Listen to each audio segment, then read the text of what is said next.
Hello, my name is Anthony Keller, and I'm that Deacon on YouTube.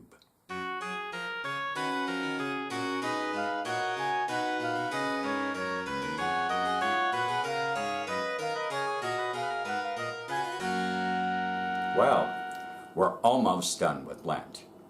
This Sunday is the last Sunday in Lent, and then next week we head into Holy Week, beginning with Palm Sunday. This month on that Deacon on YouTube, I'm going to share 3 things with you. The first has to do with a procession I'm putting together on Palm Sunday. The second has to do with an observation I've begun to think about as we go into this election year. And lastly, I'd like to review a book that came out not too long ago entitled Grounded by the author Diana Butler Bass. And I also want to share a contest. Yes, I said a contest. So I'll share all these things with you right now.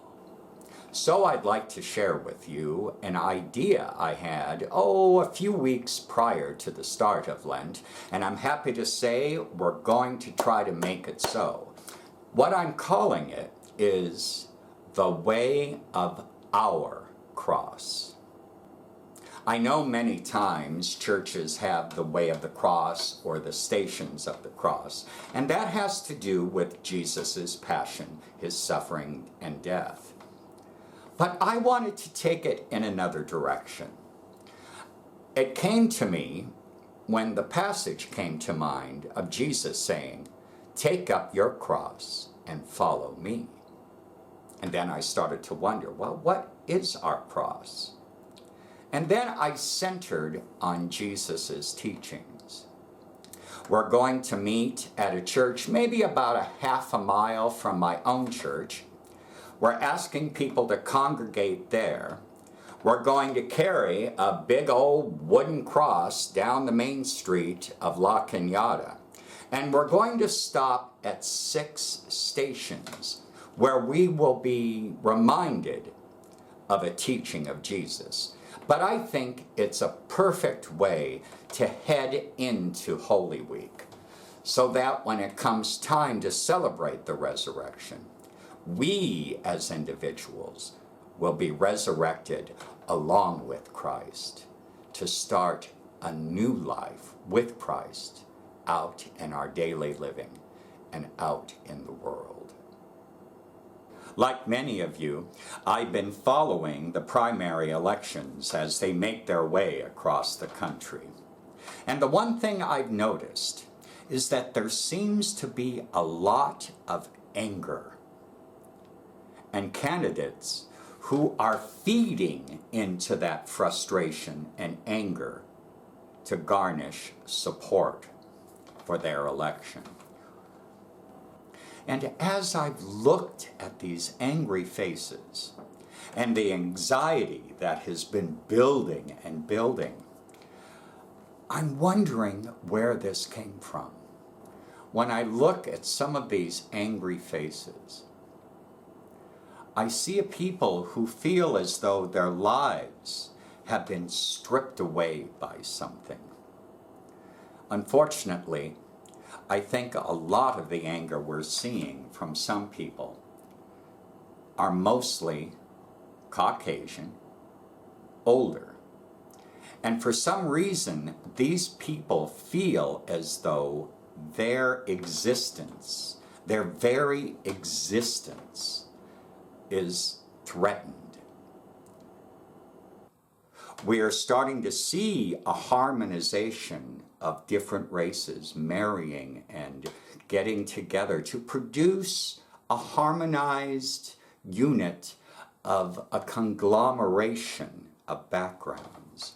And so that old model of old white men running the country is appearing to be under attack.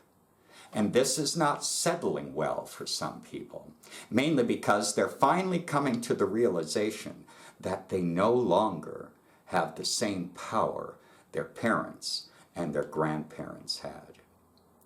Those of us who wish for a harmonized, complete society that understands each other and embraces difference, we think it's just great. But for a certain segment of people, this is really threatening their very existence. And so we're starting to see irrational support for people and illogical response to what should be a brand new beginning for these United States. And then as I watch this anger and this anxiety build up, I had to turn all of those pictures onto myself as a church leader. I had to think that maybe the United States fabric of Christianity has been so concerned with an afterlife that we haven't done the job talking about this life, here and now.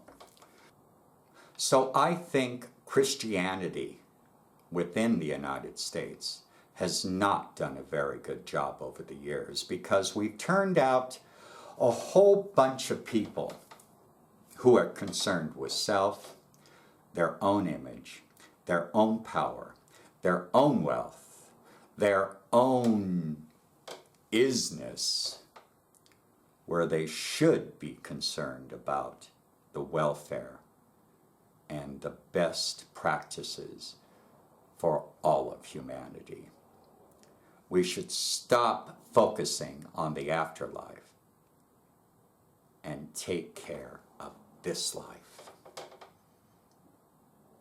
Lastly, I'd like to talk about a new book by Diana Butler Bass entitled Grounded. Now, she is the author. Her last book was Christianity After Religion. And then Grounded, I think, is a new departure for her, because she uses different language than she has before. Most of her books, and many times in her book, she talks about her personal life and observations as it relates to her topic. She does so in this book, but there's a different language she is using within her prose in Grounded. I don't know if you know about the theologian John McQuarrie, but he was really, in his books and some of his thoughts, trying to engage language as symbolic. Here's a phrase I'm not sure if he said, but it's right in tune with McQuarrie. He uses and speaks of symbolic ontological language. Symbolic meaning that talking about a tree, you know it's a tree, but then there's the essence of being of the tree, which symbolically has other meanings. Well, Diana Butler Bass does this beautifully in this book, because she uses common language without getting too philosophical. And she looks at various things in and around our earth in an ontological, symbolic way. Let me look at some of her chapters here. She talks about dirt, water, sky, roots, home, neighborhood, common, and revelation. Much of this book stems from a realization that she had that for many, many years, theology was up and down. It was vertical. And most of us know church in that respect. She calls it elevator theology. God is up there. We're down there. I love this, the way she explains it too, because clergy people are like the operators of the elevator. People get in and we take them to different levels so they can eventually get up there.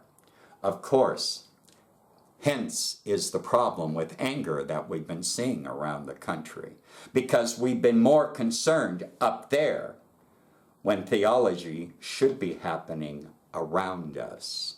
So she uses nature as a means to show that God is incarnational, not only in people or in the person of Christ, but in all things. So this is a very Celtic book in that she looks at nature around us in a theological way, also reminding us that we've done a pretty poor job at stewardship. So that's a secondary notion that we find in the book. I would suggest that all people read this book, but especially deacons in the church read this book, because it kind of encapsulates everything that we feel about spirituality and representing the church out in the world. So pick it up. Diana Butler Bass's Grounded. Lastly, I'd like to have a contest. Now, it's almost been a year since I began that Deacon on YouTube, and I've used the same introduction music all the while. So, here is a little contest I devised, and it's pretty simple. The opening music for this channel I composed and put together. It's only about 12 seconds, but it's based on a song that is already out there, especially in the church world. Now, I turned it into a Baroque canon. In fact, the main melody of this tune I bring about 3 different times. It's called canonical imitation, but I brought it about 3 times in 12 seconds. If you can name the song, name the title of the song I use in my opening, I will send you a complimentary copy of Grounded. So, what I'd like you to do is to put your answer down below. Don't email it to me. Put it down below in the comments section. And the first person who gets it right will receive a free copy of Grounded. Sounds like fun. I hope you're able to figure it out. Maybe you already have, so I don't know. But the first person who gets it right will get the book. So until next time, have a very inspiring and heartfelt Holy Week. And I'll see you next month when we are all a newly resurrected people. God bless. See you later. Bye-bye.